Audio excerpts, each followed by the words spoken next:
Hi friends, पावसाळा म्हटलं की सतत बाहेरचं आणि छान असं चटपटीत खावंसं वाटतं. पण डोकं सांगतं नको. त्यात पाणी कसं वापरलंय, काय कसं, पोट बिघडेल आणि हेल्दीही हवंच. त्यावेळी अशी एक चिली एकदा नक्की बनवून बघा.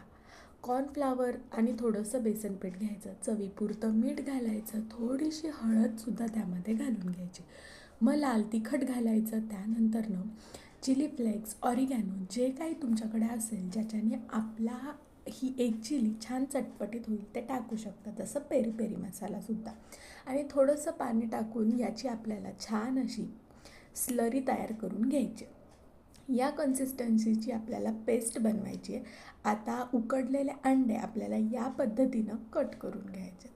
आता या अंड्यांना ही स्लरी कोट करायची. आता जे व्हाईट पार्ट असतो त्याला तितकंसं व्यवस्थित चिटकत नाही, पण काहीच हरकत नाही. या पद्धतीनं स्लरीमध्ये कोट करून आपल्याला हे डीप फ्राय किंवा शॅलो फ्राय करून घ्यायचं.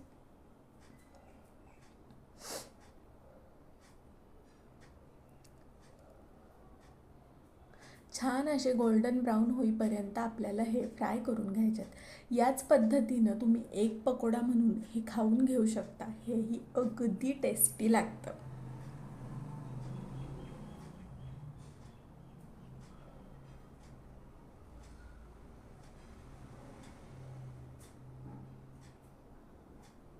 पाहू शकता सगळे आपले तयार झालेले आहेत. आता हे आपण एका प्लेटमध्ये काढून घेतलेत आणि थोडीशी कोथिंबीर टाकून पेरी पेरी मसाला टाकून असंही खाऊ शकता. पण आपल्याला चिली करायची आहे तर पॅनमध्ये तेल टाकायचं. त्याच्यामध्ये बारीक चिरलेला लसूण, मिरची, घरात असतील नसतील ते व्हेजिटेबल्स, इथे मी शिमला मिरची, कांदा आणि गाजर टाकलेलं आहे. छान पातळ कापून यामध्ये टाकायचं आहे आणि छान असं मोठ्या गॅसवरती आपल्याला हे परतवून घ्यायचं आहे. त्यानंतर यामध्ये पुन्हा आपल्याला चवीपुरतं मीठ घालायचं आहे. थोडीशी हळद इथे मी घातली आहे. त्यानंतर थोडंसं काश्मीरी रेड चिली पावडर आणि कोथिंबीर, बस इतकं घालून आपल्याला हे छान असं परतवून घ्यायचं. आता याला खऱ्या अर्थाने आपण चायनीजचा तडका देणार आहे.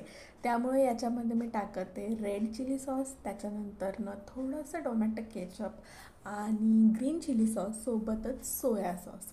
तुमच्या आवडीनुसार हे सॉसेस तुम्ही घालून घेऊ शकता. आणि आता हे छान आपल्याला परतवून घ्यायचं आहे. आता आपण जे फ्राय केलेले अंडे होते ते यामध्ये टाकायचे आणि पुन्हा छान मिक्स करायचे आणि छान असं परतवून घ्यायचं.